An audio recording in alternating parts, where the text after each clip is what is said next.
I was a little chubby, so they never really ever put me on the team, but it's okay. But I saw a lot of track meets, and when you drop that baton, you still got to pass it to the person in front of you, and it's all filthy and dirty, because it's always like it rained the night before, when they give you that nasty baton. Well, that's how life is. Sometimes your parents pass you a baton, and it might be dirty, it might be filthy, but you got to take it. You ain't really got no choice. I was hoping that Oprah would have passed me her baton, but that's not my mama's name, so I had to take Scylla's baton, and it's okay. Her baton was all right. It was okay. But I didn't have any, money in the bank. I didn't have any college funds, so that's my life story. I don't know about yours, but sometimes in life our story is not always the best. But what are you gonna do?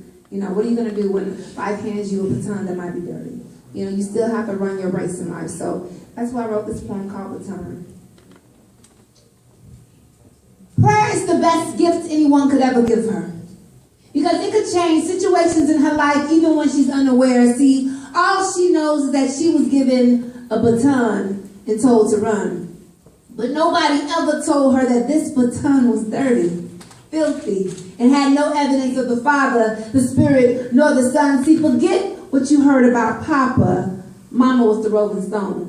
In fact, she did a couple of tricks, and the man gave her everything she ever owned, and all the while baby girl was listening, watching her mama teach her lessons she didn't verbally have to say, like how a man is only good for a couple of reasons, one being his paycheck, and it's okay if he doesn't stick around until the next day. So when she got older, she became this mirror image of her mother, all being an image in which her mother hated to see. And see, now I know she desired more for her life, but being promiscuous was the only way she knew how to be, so men, they treated her like used cars. Good for a few rides, but eventually she'll have to be traded in. And she was okay with that because she had gotten so used to the trend, her value had depreciated. So had her self-worth. Virtue left a long time ago, and one might say she was cursed since birth, given into this generational curse that keeps recycling low self-esteem. A curse that has her dependent on other people, never fully allowing her to dream. See, she was a diamond in the rough.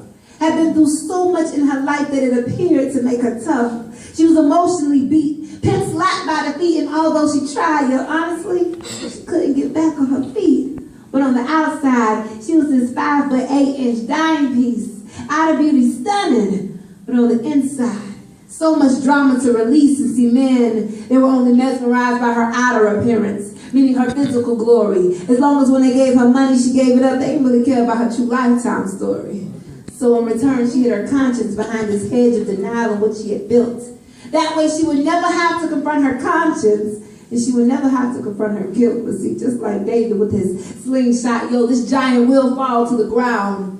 And all of her walls of insecurities will come tumbling down. All it takes is for someone to see and pray for her in her area of weakness. And eventually that seed that was planted in water will eventually sprout awareness. An awareness of how much God loves her, how much he desires to dwell within. He desires to be the source of her strength and the antidote to her sins. See, she needs to know that our God is a forgiving God who can make her whole again. Doesn't need to be cast off as a lost cause and thrown back into the world to sin. No, prayer is the best gift anyone could ever give her, because it could change situations in her life even when she's unaware. See, all she knows says she was given a baton and told to run. But nobody ever told her that this baton was dirty, filthy, and had no evidence of the Father, the Spirit, nor the Son.